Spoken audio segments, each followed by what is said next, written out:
জয় ঠাকুর।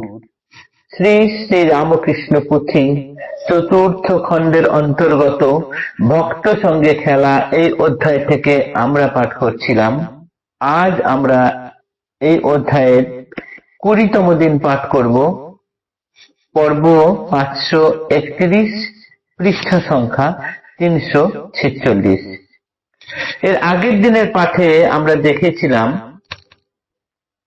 তিন ভক্ত সুরেন্দ্র মিত্র, মনমোহন এবং রামদত্ত তিনজনে ঠাকুরের কাছে যখন আসছেন, ঠাকুরের কাছে এলে খালি হাতে আসতে নেই, তাই কিছু জিলিপি কিনে নিয়ে এসেছিলেন। কিন্তু আসার পথে একটি অনাথ শিশু তাদের সেই জিলিপি দেখে খিদায় তাদের পিছু ধরছিল এবং চাইছিল, যার জন্য রামদত্ত ভাবলেন যে বোধহয় ঠাকুরেরই এটা লীলা খেলা, সেই জন্য সেখান থেকে কিছুটা পরিমাণ জিলিপি ওই অনাথ শিশুটিকে দিয়েছিলেন ক্ষুধাতুর বলে।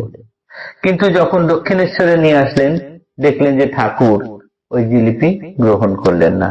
অর্থাৎ ঠাকুরের নাম করে যেহেতু আনা, তাই তার অগ্রভাগ অন্য কাউকে দেওয়া হলে ঠাকুর সেটি গ্রহণ করতে পারলেন না। রামদত্তর মনে এটিতে আঘাত লাগলো খুব, কিন্তু 4 দিন পরে যখন পুনরায় ঠাকুরের কাছে গেলেন, ঠাকুর তার মনের ব্যথা অন্তর্যামী বলে বুঝতে পারলেন এবং জিজ্ঞাসা না করাতেই নিজে থেকেই বললেন, কি যেন এখন কেমন হয়েছে, আমার জন্য কোনো জিনিস আনলে তার অগ্রভাগ যদি অন্য কাউকে দেওয়া হয়, সে খাদ্য আমি গ্রহণ করতে পারি না। রামদত্ত বুঝলেন যে ঠাকুর কেন এর আগের দিন খাবার খাননি। ঠাকুর কখন যে কি মনে থাকেন, কি ভাবে থাকেন, কখনো কারো কাছ থেকে চেয়ে খান, কখনো আবার তার জন্য আনা খাবার অন্য কাউকে এতটুকু দিয়ে দিলে এটি খান না। কখন কিরকম ভাবে থাকেন এটি বোঝা বড়ই মুশকিল। তার লীলা খেলা, কখন যে তিনি কোন লীলায় চলছেন ধরা ছোঁয়ার বাইরে। এই অংশ গতদিনে আমরা পাঠ করেছিলাম। আজ তার পরের অংশ, আবার আরেকটি অংশ পড়ব আজ, যেখানে দেখব তিনি কিরকম ধারায় চলছেন। আজ আমরা গৌরী মায়ের কথা বলবো।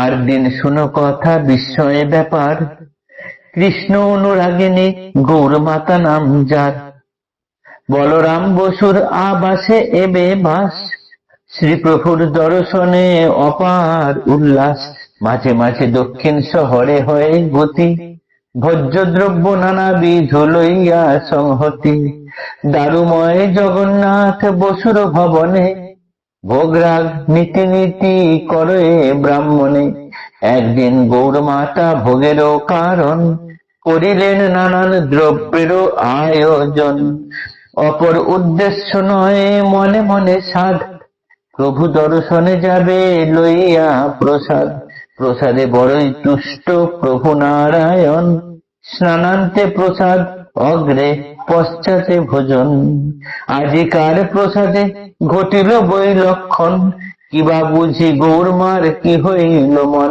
প্রসাদের অগ্রভাগ অন্যে খাওয়াইয়া, বাদ বাকিরা বাঁধিলেন প্রভুর লাগিয়া, উতরিয়া যথাকালে দক্ষিণ শহরে, ভোজ্য সহ যখন প্রবেশে শ্রীমন্দিরে, লাগিল এমতি প্রভু দেবেরও নাশায়, অতি কটু দুর্গন্ধ মন্দিরে থাকা দায়, কিভাবে কখন প্রভু কি কে বুঝিতে পারে, গুণ শোনো রাম কৃষ্ণ লীলা ভক্তি সহকারে। এবার গৌরী মায়ের কথা। গৌরী মা বলরাম বাবুর বাড়িতে থাকেন। কাঠের যে জগন্নাথ বানানো আছে, সেইখানে তিনি নিত্য নিত্য পূজা দেন, ভোগ রান্না করে। আজ কি মনে হলো, তিনি মনে মনে ভাবলেন যে এখানে রান্না করে জগন্নাথকে খাইয়ে তারপরে প্রসাদ নিয়ে যাবেন ঠাকুরের জন্য।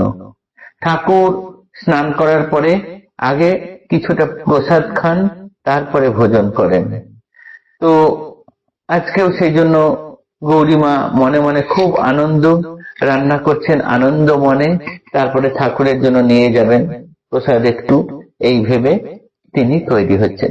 তো হঠাৎ কি মনে হলো, আজকের এই প্রসাদের অগ্রভাগ তিনি অন্য কাউকে একটু খাওয়ালেন, তারপরে বাদবাকি পুটুলিতে বেঁধে নিয়ে দক্ষিণেশ্বরে যখন গেলেন, এমন অবস্থা হলো, ঠাকুরের ঘরে গিয়ে যখন তিনি পৌঁছালেন, সেই প্রসাদ রাখা মাত্রই ঠাকুরের মনে হলো গোটা মন্দির যেন দুর্গন্ধময় হয়ে গিয়েছে, উনি মোটেও থাকতে পারছেন না সেইখানে।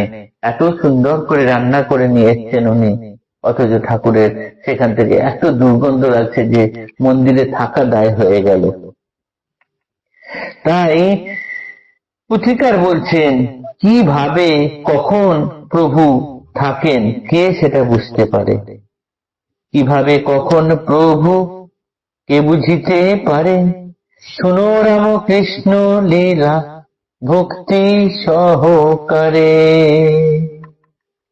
এই রামকৃষ্ণ লীলা কথা আমরা ভক্তি সহকারে মন দিয়ে যদি শুনি, ঠাকুরের লীলার অপার মহিমা কখন কার ভেতরে এতটুকু প্রবেশ করে, সেই আশায় থাকি। জয় ঠাকুর, জয় শ্রী রামকৃষ্ণ।